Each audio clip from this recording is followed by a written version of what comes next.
મહિપતસિંહ બાપુ કેવા છે? મહિપતસિંહ એક એવી વ્યક્તિ છે જે ઓલવેઝ કંઈક નવું કરવા માટે વિચારે છે, સતત બેસી રહેવું ક્યારે ગમતું નથી, ફ્રી ટાઈમ પાસ કરવાનું ક્યારે મન નથી.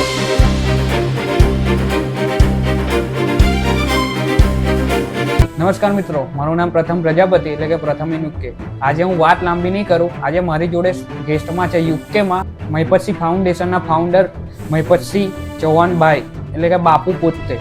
તો બાપુ, welcome to UK. Thank you પ્રથમ. પહેલાં તો તારા પોડકાસ્ટની અંદર, તારા વિડીયોની અંદર મને આવવાનો મોકો મળ્યો એટલે તારો આભાર. અને આનંદ થયો કે તું છેલ્લા 7 મહિનાથી યુકેની અંદર રહે છે. એક ફોમી કે તારા ચાહકો સુધી, તારા સપોર્ટરને, તારા જેટલા ફોલોઅર લોકો છે ત્યાં સુધી મને પહોંચવાનો મોકો મળશે. બાપુ, આ મારું પહેલું પોડકાસ્ટ છે અને પહેલા પોડકાસ્ટ જ મેં તમારાથી શરૂઆત કરી છે. ગુડ. મારા જીવનની અંદર ઘણી વાર આવું બન્યું છે કે ભાઈ જેટલા પણ પોડકાસ્ટ કરવાવાળા લોકો છે એમાં બહુ બધા લોકોનો પ્રથમ વ્યક્તિ હું રહ્યો છું. એ માટે મારા માટે ગર્વીય વસ્તુ છે કે એ બધા લોકોએ મને એમના પ્રથમ પોડકાસ્ટની અંદર મને સિલેક્ટ કર્યો છે. So thank you. આ એક પ્રેમ દર્શાવે છે, આ એક રિસ્પેક્ટ દર્શાવે છે મારા કામની. સો થેન્ક યુ પ્રથમ. બાપુ, આજે પ્રથમના પોડકાસ્ટમાં તમે પ્રથમ જ છો. Thank you. થી પહેલા બાપુ, સોશિયલ મીડિયા સિવાયમાં રિયલ લાઈફમાં મહિપતસિંહ બાપુ કેવા છે? મહિપતસિંહ એક એવી વ્યક્તિ છે જે ઓલવેઝ કંઈક નવું કરવા માટે વિચારે છે, સતત બેસી રહેવું ક્યારે ગમતું નથી, ફ્રી ટાઈમ પાસ કરવાનું ક્યારે મન નથી થતું, શોખ પૂરા કરવાની હવે કોઈ ઈચ્છાઓ નથી. તો બહુ બધી મહત્વાકાંક્ષાઓ છે, બહુ બધા સપનાઓ છે, બહુ બધી વિચારો છે અને કંઈક એવું કરવું છે કે જે ફક્ત મારા ફેમિલી કે મારા પૂરતું નહીં પણ સમગ્ર વર્લ્ડ સુધી પહોંચીને વર્લ્ડમાં છુપાયેલી એ તમામ પીડાઓ શોધીને એ પીડાઓ ઓછી કરવા માટે કામ કરવાનું એક એવી વ્યક્તિ તમે કહી શકો કે હું જે બનવા માગું છું, જે કરવા માગું છું એ છે કે ભાઈ જીવનમાં લોકોના જીવનની અંદર જે અંધારા છે એની અંદર કંઈક અજવાળું કરવા માટે મારું જીવન જે છે એવું એના માટે સમય આપો. તો બાપુ, તમારા લાઈફનો એક કેવો દિવસ હતો જ્યારે તમે નક્કી કર્યું કે લોકો માટે હવે કામ કરવું છે? મારા જીવનની અંદર પડતી તકલીફો. સો આપણને એવું લાગે કે આપણા જીવનની અંદર જ્યારે તકલીફો પડે ત્યારે આપણે એ વિચારીએ, આપણે દુઃખ કરીએ કે ભાઈ આપણે ભગવાનને પૂછીએ કે મારા જીવનની અંદર દુઃખ છે. પણ આપણે એ નથી વિચારતા કે આપણા જીવનની અંદર જેવું દુઃખ છે એવી અઢળક દુઃખોવાળા દુનિયાની અંદર અઢળક લોકો પણ છે. સો એ વિચારો કે કદાચ આપણા જીવનનું જે દુઃખ છે એવું અઢળક લોકોનું દુઃખ આપણે કઈ રીતે ઘટાડી શકીએ. અને કહે છે ને કે તમે જ્યારે લોકો માટે કામ કરો ત્યારે તમારી સાથે ઈશ્વર હોય છે. સો તમે તમારી પીડાઓને ભૂલી જાઓ, તમારા દુઃખને ભૂલી જાઓ, તમારી પાસે જે નથી એની ચિંતા ના કરો. જેટલો પણ તમને સમય મળે છે તમારા જીવનમાંથી એનો વધારાનો સમય બીજા માટે વાપરો, બીજાને કંઈક આનંદ આપવા માટે, બીજાને કંઈક જિંદગીની અંદર આગળ વધારવા માટે, એને પાડવા માટે નહીં પણ એના સપના પૂરા કરવા માટે તમે મદદરૂપ બનો તો ઈશ્વર તમારા સપના પૂરા કરે. તો બાપુ, તમે પહેલી વાર જ્યારે કોઈને મદદ કરી ત્યારે તમને અંદરથી શું ફીલ થતું? હું તમને બધાને બી કહીશ કે એવું ફીલ આવશે, એની કોઈ પરિભાષા ના હોય, એની કદાચ સમજાવવા બેસે તો બધા સમજાય જશે. પણ જ્યારે તમે બીજા માટે કંઈક મદદ કરો છો અને એવી મદદ કરો છો અને એ મદદ કર્યા પછી એ વ્યક્તિનું જે જીવન બદલાઈ જાય છે, પછી એના અંદરથી જે આશીર્વાદ નીકળે છે, પછી તમને જે થાય છે ત્યારે આ કામ મેં કર્યું છે, આ વ્યક્તિના જીવનની અંદર આટલું અંધારું હતું અને આપણા નાનકડા પ્રયત્ન થકી એ વ્યક્તિનું જીવન આટલું અદભુત થઈ ગયું છે. સો એ ફીલ જે આવે છે, કદાચ એ ફીલ તમે એ કોઈની મદદ કર્યા પછી જ ફીલ કરી શકશો, કદાચ હું બોલીને નહીં સમજાવી શકું. સો મારી અપીલ છે એ ફીલ કરવા માટે તમારે કંઈની મદદ કરવી પડશે. તો બાપુ, ઘણા લોકો ખાલી ડોનેશન કરે છે અને તમે તો ગ્રાઉન્ડ પર જાઓ છો. મેં કીધું દરેક વ્યક્તિ દરેક વસ્તુને આપી શકે. કોઈ પૈસા આપી શકે, કોઈ સમય આપી શકે, કોઈ બંને આપી શકે, કોઈ વિચાર આપી શકે, કોઈ યાદ આપી શકે, કોઈ સપોર્ટ કરી શકે, કોઈ વાત થકી, કોઈ વિડીયો શેર કરીને, કોઈ કોમેન્ટ મારીને મોરલી સપોર્ટ કરવાના બહુ બધા રસ્તા છે. સો હા, મારું કામ છે ગ્રાઉન્ડ ઉપર. સો હું માનું છું કે મારું કામ મારાથી બેસ્ટ બીજું કોઈ ના કરી શકે. એક વ્યક્તિનું એવું જ હોવું જોઈએ કે તમારું પોતાનું જે કામ છે ને તમારાથી બેસ્ટ કોઈ ના કરી શકે. તમે પૈસા ખર્ચીને, પે રાખીને, નોકર રાખીને, માણસ રાખીને, બધું રાખીને તમે એવું લાગો કે તમે બધું કામ કરાવી શકો પણ તમારા પોતાનું કામ તમારાથી બેસ્ટ કોઈ ના કરી શકે. સો હું પોતે એવું માનું છું કે ભાઈ મારું આ જે કામ છે ગ્રાઉન્ડ પર જવાનું એ મારે પોતે જ જવું પડશે. હું આ કામ બીજા થકી નહીં કરાવી શકું. બાપુ, મદદ કરતી વખતે સૌથી મુશ્કેલ શું હોય છે? પૈસા કે સાચા લોકો સુધી પહોંચવું? તમે ફક્ત મદદ કરો. તમે એના વિચારશો કે એ મદદ જેને મળી રહી છે એ વ્યક્તિ સાચો છે, ખોટો છે, શું છે ના પડશો. એ ઈશ્વરનું કામ છે, ઈશ્વર પર છોડી દો. ઘણા લોકો મને કહેતા હોય છે, સલાહ સૂચન આપતા હોય છે કે પછી તમે જેની મદદ કરી એ વ્યક્તિ સાચો છે, કરો ના પડશો. તમે જે ઇન્ટેન્સથી મદદ કરી છે એ મદદ કરીને ભૂલી જાઓ. બાકી પછી જે એ છે કર્મનો સિદ્ધાંત એ ભગવાન ઉપર છોડી દો. તમે જે હેતુથી મદદ કરી છે તમે આનંદ લો કે તમે એનું કામ કર્યું છે. પછી એ એની જિંદગી છે, એના વિચારો છે કે એનું કર્મ છે, એ જે ભોગવે. પણ તમે ઓલવેઝ એવું વિચારો કે તમે મદદ કરી છે અને મદદને જરૂરિયાત તમને લાગી છે ને પછી બહુ વધારે એની અંદર પડવાની જરૂર. તો બાપુ આજકાલ ચેરિટી પણ ફેક બની ગઈ છે, તો રિયલ અને ફેક ચેરિટી આપણે કેમની ઓળખ? બહુ અઘરું છે, બહુ જ અઘરું છે. કારણ કે અત્યારે બહુ જે સવાલ પૂછ્યો એ બહુ સાચો, બહુ વ્યાજબી અને અદ્ભુત સવાલ છે કે ચેરિટી અત્યારે એક વ્યવસાય પણ બની ગયો છે. ચેરિટી અત્યારે એટલી ફેક બની ગઈ છે એટલે ઓલવેઝ તમે જ્યાં પણ દાન આપો છો, ઇવન મહિપતસિંહ ચૌહાણને પણ આપો છો, તો મારી બી દિલથી ઈચ્છા છે કે તમે એકવાર રૂબરૂ ત્યાં જાઓ. મહિપતસિંહ હોય, કોઈ પણ હોય, કોઈ જગ્યા હોય, તમે રૂબરૂ જાઓ, ત્યાં 1-2 મિનિટ કે 5 મિનિટ ઓછામાં ઓછો કલાક, 2 કલાક, 3 કલાક ત્યાં સ્પેન્ડ કરો અને તમને જો ફીલ થાય કે તમારું આ ડોનેશન છે એ યોગ્ય જગ્યાએ જઈ રહ્યો છે, પછી જ એ જગ્યાએ ડોનેશન કરજો. એની અંદર મહિપતસિંહ ફાઉન્ડેશન પણ આવી જાય છે. કારણ કે તમે જે પૈસા બહુ મહેનતથી આપો છો, તમારી પાસે એક રૂપિયો જમા કરીને તમે મતલબ તમને બી ઈચ્છા છે કે આ પૈસાથી મારે દાન કમાવું છે, પુણ્ય કમાવું છે, કોઈની મદદ કરવી છે, પણ એ પૈસા પ્રોપર જગ્યાએ જઈ રહ્યા છે ખરા, એની ખાતરી ચોક્કસ દરેક વ્યક્તિએ કરવી જોઈએ.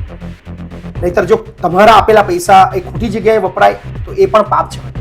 હું દરેકને અપીલ કરીશ કે તમે કોઈ પણ જગ્યાએ પૈસા આપો છો, તમે ચોક્કસથી ખરાઈ કરો કે તમારું એ જે દાન છે એ યોગ્ય જગ્યાએ વપરાયું છે ખરું, વપરાય રહ્યું છે, પછી જ એ જગ્યાએ આપો.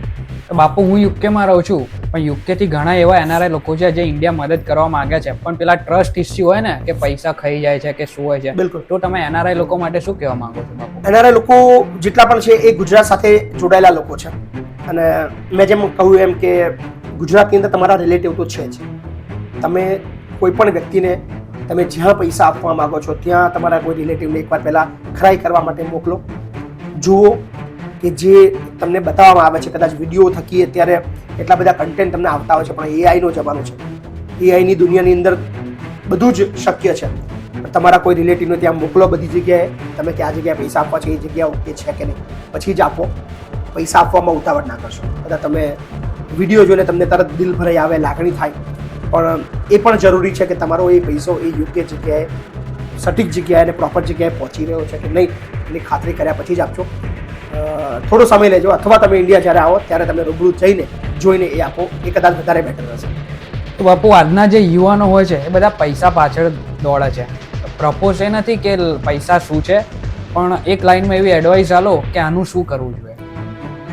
જીવનમાં આનંદ, હેપીનેસ અને ખુશી એનાથી વિશેષ કશું છે નહીં. પૈસા પાછળ દોડીએ છીએ પણ આપણે એવું લાગે છે કે પૈસાથી આપણા જીવનની અંદર ખુશીઓ છે, પૈસાથી આપણા જીવનની અંદર આનંદ છે, પૈસાથી આપણા જીવનમાં ઉત્સાહ છે, પણ એક લેવલ થયા પછી તમને એવું લાગશે કે પૈસા જ સર્વસ્વ નથી.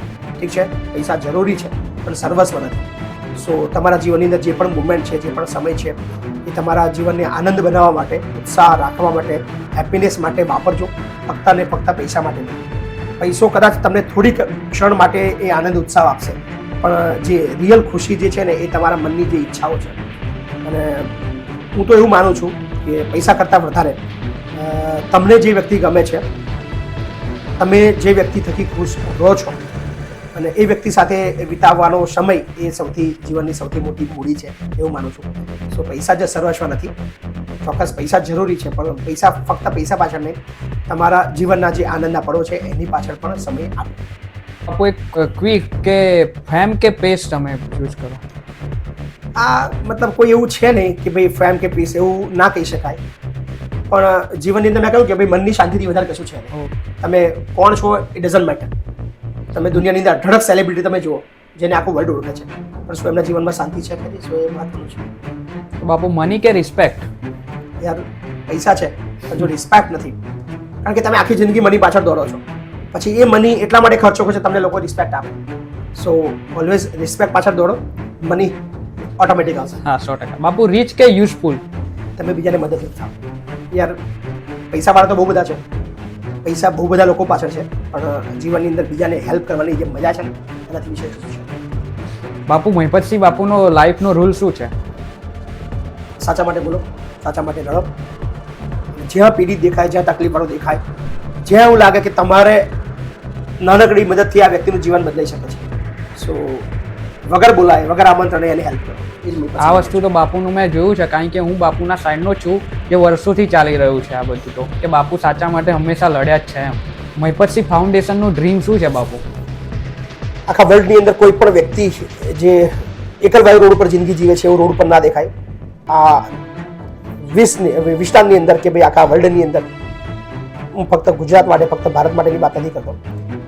આખા ભારતમાં કોઈ પણ એવું બાળક જે ભણતર વગર ના રહી શકે, કોઈ પણ વ્યક્તિ જે બીમાર છે એ જેની પાસે પૈસા નથી એ દવાઓ માટે ના રહી શકે, એના ઓપરેશન માટે ના રહી શકે, જે વડીલો છે જેના દીકરાઓ નથી અથવા જે તરછોડાયેલા વડીલો છે એ કોઈ ફૂટપાથ પર ના રહે, એમાં પછી ફાઉન્ડેશન ઉઠી છે. તો બાપુ છેલ્લે દુનિયાભરના બધા ગુજરાતીઓ માટે તમારો શું મેસેજ છે? Gujarati always rocking. ગુજરાતી ક્યાંય પાછો ના પડે, ક્યાંય હિંમત ના હારે, હંમેશા લડતો રહે, હંમેશા ઝઝૂમતો રહે, હંમેશા કંઈક લેવા વિચારો સાથે કામ કરતો રહે અને ઓલવેઝ ગુજરાતી જ્યાં પણ છે ત્યાં પોતાની છાપ છોડે છે. સો ગુજરાતીને કદાચ મારે કોઈ સલાહ આપવાની જરૂર નથી. Gujarati always rocking. તો ભાઈ બાપુએ ટૂંકા સમયમાં બહુ મોટી વાત કરી છે. અને બીજી વાર કે બાપુ આજે જ ઇન્ડિયા જવા નીકળવાના છે. શોર્ટ ટાઈમમાં મેં આ બાપુને આવીને વાત કરી કે બાપુ પહેલો પોડકાસ્ટ છે, મારે શૂટ કરવું છે. એક સેકન્ડ થિંક કરાવીને બાપુએ કીધું કે લેટ્સ ગો, રેડી. તો આ મહિપતસિંહ આ સાચો માણસ છે, રિયલ મહિપતસિંહ. આપણે જે વાત કરીને તો આ રિયલ મહિપતસિંહનું એક્ઝામ્પલ અત્યારે અહીંયા જ છે, મારી જોડે જ છે. પહેલો પોડકાસ્ટ, પહેલો શો અને એમાં મહિપતસિંહ બાપુ. તો આનાથી વધારે કંઈ ના જોઈએ મારે. Thank you Bapu. Thank you પ્રથમ. અને યુકેના તમામ ચાહક મિત્રો અને જેટલા આપણા ગુજરાતીઓ પ્રથમના પેજ સાથે જોડાયેલા છે બધાને અપીલ છે વિડીયોને શેર કરજો અને પ્રથમ અને યુકેની અંદર રહેલા લોકો મદદ કરજો અને પ્રથમ પણ યુકેમાં રહેલા આપણા ગુજરાતીઓને ખૂબ મદદ કરવાનો છે. મારી ઘણી બધી એની સાથે ચર્ચા થઈ. સો પ્રથમને પણ બહુ બધી શુભેચ્છાઓ. તમામ જે આપણા યુકે વાસીઓ છે એમને પણ બહુ બધી શુભેચ્છાઓ. Thank you.